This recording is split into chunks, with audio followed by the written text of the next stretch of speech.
Vamos falar sobre o passaralho do Itaú. Muitas pessoas dizem layoffs, mas vamos falar de demissões em massa no Itaú. Então, eu trouxe aqui de cara uma notícia da Folha, porque é sempre bom a gente ver como isso está sendo reportado na grande mídia. Mas eu vou ler um resumo, e eu vou ler principalmente um resumo que foi o Sindicato dos Bancários que colocou, que eu acho que... Porque basicamente foi eles que fizeram a denúncia, né? Porque esse layoff aí, ele não ficou claro no Itaú quantas pessoas realmente foram demitidas, vocês vão entender. Então, olha só.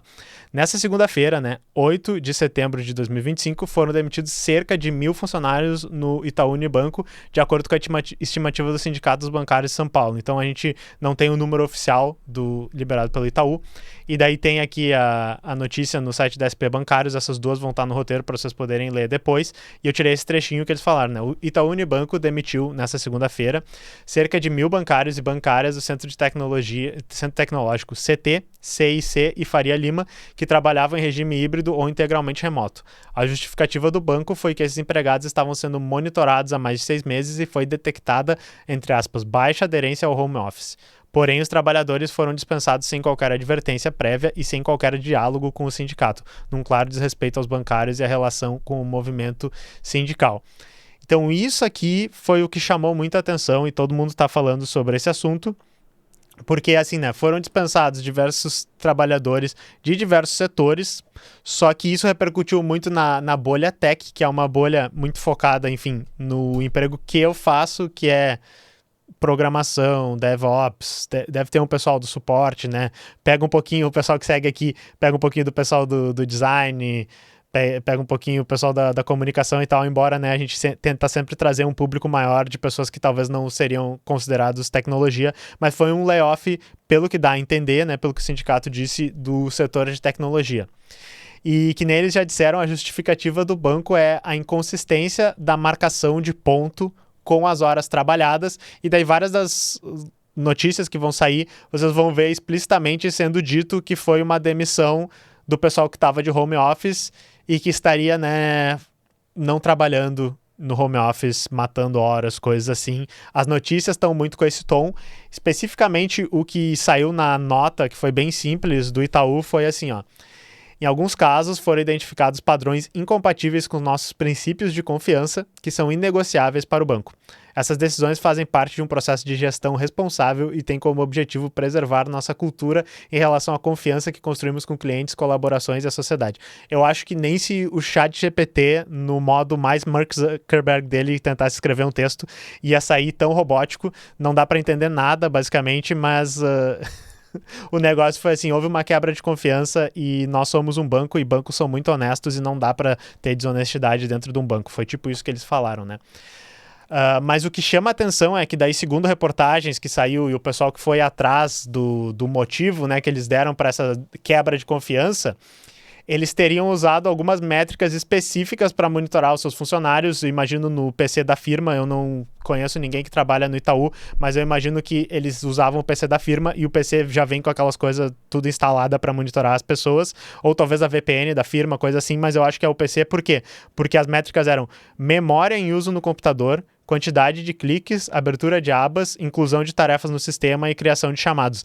Esse da memória do computador é muito louco, porque, enfim, se você abre o Slack uma vez no teu computador, eu não sei se o Itaú usa Slack, já passa, tá ligado? Tipo assim, não, o Slack tá usando 8 GB de memória ali, a tua memória tá lotadaça, e daí o cara, não, isso tá trabalhando pra caralho, porque só uma notificação do Slack, precisa de toda a memória do computador. Mas fazendo um pouco piada, mas esse tipo de métrica, assim, me parece que eles tinham aqueles softwares de monitoramento das pessoas que, geralmente, quando as empresas mandam um laptop, várias vão botar.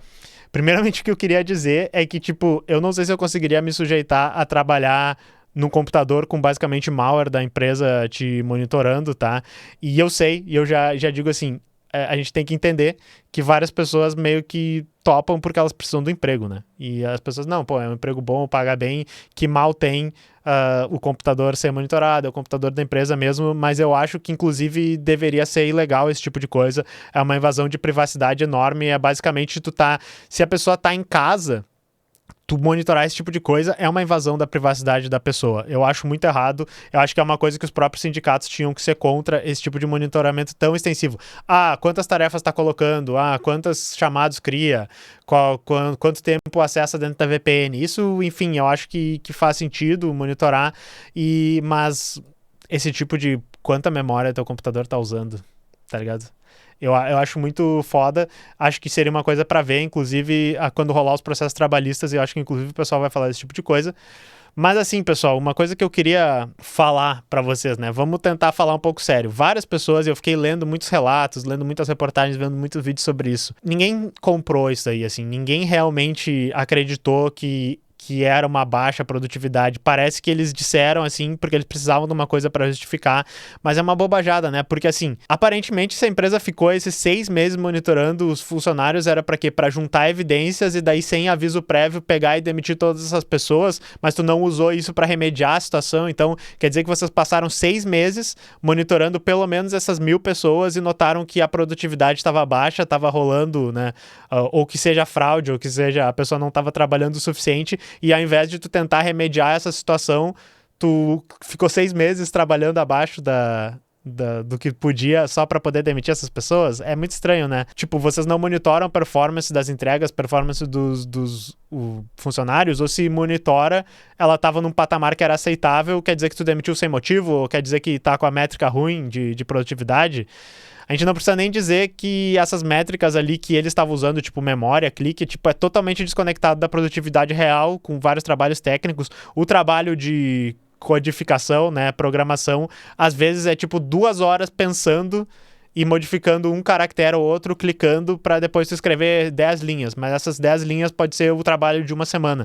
É totalmente biruleibe o negócio, mas parece que isso aqui é mais uma que o pessoal quer botar na conta do home office para dizer, não, tem que acabar o home office, sabe? Isso aqui parece ser um motivo inventado depois, a posteriori, deles terem decidido que queriam demitir, tá?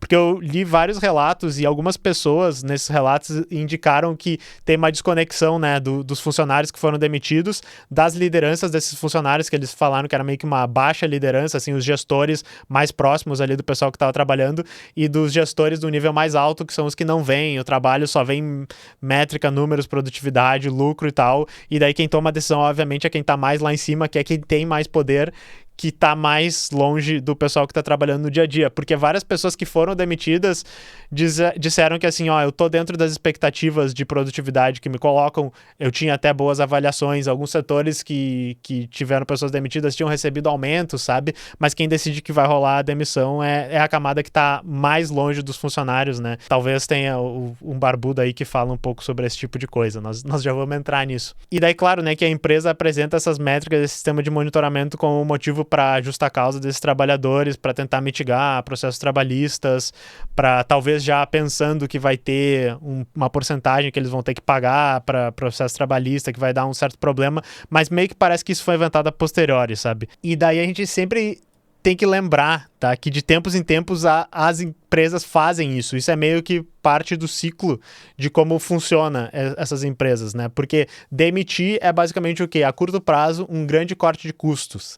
Eu até não vi valor de ação do Itaú, projeção de lucro e tal, mas provavelmente o que a gente espera é que quando tem uma demissão tão grande assim, a ação sobe, a previsão de lucro sobe, porque se vê aquelas pessoas como um recurso que não precisa mais, ou seja, não pagar elas é uma economia de custo, né? Ao mesmo tempo, isso é o quê? Para pressionar para baixo o salário, porque eles vão ter muito incentivo para repor depois dessas vagas, mas oferecer o quê? Um salário menor, né?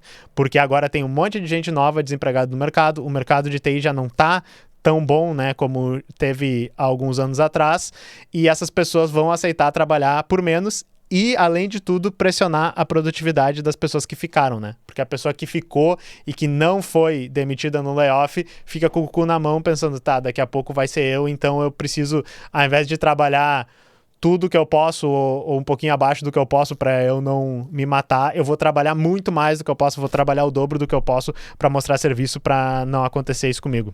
O Vitor Molho falou isso, foi um enforcamento público para quem trabalha lá. E a gente debate muito aqui sobre as ações das empresas contra o home office, né? Tipo, por que as empresas odeiam tanto o home office? E, enfim, os motivos vão ficando cada vez mais claros, mas a gente tem vídeo desde o início do canal Teclas aqui sobre isso e meio que tem a tríplice aliança dos motivos que a gente sempre tem que falar. Valorizar investimentos imobiliários, né? Então, esses campos dessas empresas, esses lugares em volta ali desses campos, eles precisam ser movimentados por pessoas e enfim, se a pessoa não precisa se movimentar para o outro lado da cidade, comer fora, fazer um monte de atividades longe de casa, ela pode ficar em casa, pode, né, ficar junto com o seu cachorro, pode ficar junto da família, não pegar trânsito, a pessoa vai preferir, mas isso às vezes vai contra os investimentos nesses setores imobiliários, que muitas vezes tem uma intersecção gigante com, por exemplo, bancos, big techs, essas coisas assim.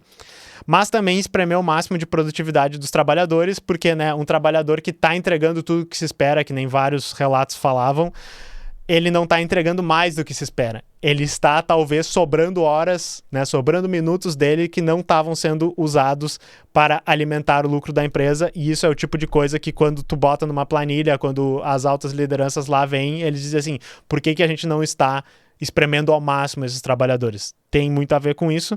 E também fazer uma pressão, uma demissão mais soft de quem acha que não vale a pena o presencial, tá? Então, isso é uma coisa que o pessoal já falou, a gente falou um caso da Dell aqui, várias empresas do Vale do Silício têm feito isso, que é basicamente começar a pressionar todos os funcionários que estão de home office a só largarem, porque se a pessoa não puder mais fazer home office, se tiver que fazer híbrido, talvez não valha a pena aquele emprego para a pessoa, e daí eles não precisam nem demitir a pessoa vai por justa causa, ou ela mesma se demite, tá? Mas já que a gente tá falando de monitoramento dos trabalhadores, tem um vídeo que ficou muito legal e eu gosto muito do canal aqui, que eu queria recomendar para vocês. Talvez eu até refaça ele com a câmera nova, porque a qualidade da câmera não tá muito bom, que é esse aqui, ó. O futuro do trabalho é tipo Round 6. E nesse vídeo eu tô mostrando para vocês algumas coisas. Eu tô mostrando uma startup que eram os jovenzinhos se lançando lá nos Estados Unidos com um sistema de monitoramento de trabalhadores, em que tu literalmente ia ficar em cima dos trabalhadores de manufaturas, dizendo, trabalha mais, aqui, tá mostrando aqui no teu indicador que tu fez muito menos coisas que o outro, tipo, um monitoramento ostensivo dos trabalhadores, e eu comparo isso com algumas coisas de ficção, né, eu digo Round 6, que é essa questão do ambiente de trabalho como esse ambiente extremamente opressivo, onde os chefes, eles querem tirar todos os minutos, toda a energia possível que tu pode entregar, desde que tu não morra, né? Desde que tu esteja vivo, trabalhando e possa vir amanhã, eles querem fazer isso. E eu tô falando, né, dando exemplos de manufaturas, de call center, todas essas coisas, de entregadores, essas coisas. Porém, eu acho que isso tem um potencial de vir para as áreas mais técnicas, né, e mais colarinho branco, como a área da programação. E isso tem muito a ver como a gente vai tirando cada vez mais partes que são demoradas, ambíguas, artesanais do nosso trabalho e colocando essas coisas para dentro de ferramentas, para dentro de processos que eles meio que podem acontecer sozinhos sem muita interação humana. O humano, ele só precisa estar levando uma pecinha de código para um lado, para o outro, precisa estar rodando alguns comandos, precisa estar se responsabilizando pelas coisas que acontecem, mas não faz muita diferença quem é a pessoa, se vai ser outra pessoa, não faz muita diferença se a pessoa tem o expertise ou não. Todas essas coisas vão para dentro de ferramentas e o trabalhador, ele pode ser espremido perfeitamente, pode se tirar todas as horas de trabalho, todos os minutos que eles têm. Então dê uma olhada nesse vídeo, eu acho que é bem interessante. E uma coisa, né, que isso me lembra, porque assim, enfim, layoff tá acontecendo o tempo inteiro, é uma situação horrível, a gente fica muito triste pelas pessoas, a gente fica triste lendo os relatos, a gente tem que sempre lembrar que cada uma dessas pessoas tem uma família, cada uma dessas pessoas tem um motivo porque trabalha, estava precisando daquilo para o seu sustento. Muitas dessas pessoas talvez demorem para se recolocar no mercado, que é um mercado que toda vez que tem um layoff assim fica mais difícil, né? E a gente tem que entender que a luta pelos nossos direitos, puxando, né, um tópico que eu estou sempre falando, ela não é apenas pela valorização salarial ou pelo balanço vida-trabalho, ele não é apenas para a gente conseguir o nosso benefício agora. Porque, assim, o bem-estar do trabalhador, esse benefício salarial que a gente tem, ou esse balanço entre a nossa vida e trabalho, ele é incompatível com o lucro das pessoas que são donas dessas empresas. Porque, na real, a gente é só mais um custo na tabela. A gente é só mais um componente que eles botam numa tabela de custos, ó, com uma canetinha aqui, tipo, tanto aqui de insumos, tanto de AWS, tanto de cafezinho, né? Tanto que vai custar a limpeza, aluguel de sede e trabalhadores, é esse custo. Se tu conseguir, né, diminuir esse custo, e tem várias maneiras de diminuir esse custo, fazendo mais pessoas entrarem na área, colocando mais pessoas no olho da rua, trazendo tecnologias que precarizam mais teu trabalho, se tu conseguir reduzir esse custo, a empresa está indo melhor. Tá? Então existe no cerne, né, do sistema de produção que a gente tem esse conflito entre a gente precisar trabalhar, a gente precisar vender a nossa força de trabalho e a gente ser, no final, só mais uma linha na planilha de um gestor. Só que é aquela coisa, não precisa ser tu, pode ser uma outra pessoa igual a tu que precisa do mesmo salário que tu para sobreviver. Por isso a gente tá em muita desvantagem, mas a gente tem uma vantagem que é o quê? O nosso trabalho que move o mundo, tá? O nosso trabalho que faz as coisas acontecerem. Muitas vezes a gente fica tão alienado com as coisas que a gente está fazendo, a gente fica tão separado de tudo, atomizado nas nossas tarefas, que isso parece impossível, que é o nosso trabalho que gera as coisas no mundo, né? Eu sou só um peãozinho movendo card de um lado para o outro. Eu troquei a cor desse botão aqui no Itaú, como é que o meu trabalho move o mundo? Porém, a gente tem que entender que o trabalho, ele é social. O trabalho na sociedade, ele é feito por todo mundo junto. Todo mundo faz um pouquinho para a gente gerar as condições de todo mundo viver em sociedade. O dinheiro na conta do banco dessas empresas, na nossa conta do banco, ele é uma maneira de expressar esse trabalho, ele é uma maneira de expressar recursos disponíveis na sociedade, mas ele não é perfeito. Por isso que banco é uma das instituições mais bizarras, né? Porque eles brincam um pouco com especulação, com a questão do investimento, com as expectativas do que esse dinheiro vai poder gerar no futuro. E às vezes é muito difícil da gente entender como é que pode ter bilhões nesse banco, como pode ter bilhões nessa bet e falta infraestrutura para esse bairro aqui da nossa cidade que a cada 2 anos alaga e as pessoas perdem tudo. Como é que pode a gente se organizar desse jeito? E é isso que eu queria dizer para vocês, meio que a gente não precisa se organizar desse jeito. Mas o esforço que a gente faz aqui no canal é não só falar dessas coisas ruins.